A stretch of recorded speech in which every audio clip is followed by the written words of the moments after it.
नमस्कार मित्रांनो, आपल्या यूट्यूब चॅनलवरती तुम्हा सर्वांचं पुन्हा एकदा स्वागत। बुलढाण्यातील चिखली तालुक्यात राजकीय घडामोडींना वेग आला आहे। भाजपासह विविध पक्षातील शेकडो पदाधिकारी आणि कार्यकर्त्यांनी शिवसेनेत प्रवेश केला आहे। या पक्षप्रवेशामुळे स्थानिक राजकारणात मोठी खळबळ उडाली आहे। शेकडो कार्यकर्त्यांचा भव्य प्रवेश सोहळा आमदार संजय गायकवाड यांच्या नेतृत्वाखाली पार पडला। मोठ्या पक्ष प्रवेशामुळे चिखलीतील भाजपाला मोठे खिंडार पडल्याची चर्चा रंगली आहे। या राजकीय घडामोडीमुळे भाजपाला मोठा धक्का मानला जात आहे। यामुळे आमदार संजय गायकवाड यांनी भाजपाच्या आमदार श्वेता महाले यांच्यावर टीका केल्याने राजकीय वातावरण तापले आहे।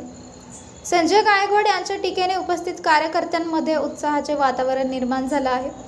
चिखली तालुक्यातील तब्बल 30 गावांमधील पदाधिकाऱ्यांनी शिंदे गटात प्रवेश केल्याने आगामी काळात या मतदारसंघात शिंदे सेनेची ताकद मोठ्या प्रमाणात वाढणार असल्याचे चित्र दिसत आहे। या पक्षप्रवेशामुळे चिखली मतदारसंघातील राजकीय समीकरणे बदलण्याची शक्यता व्यक्त केली जात आहे।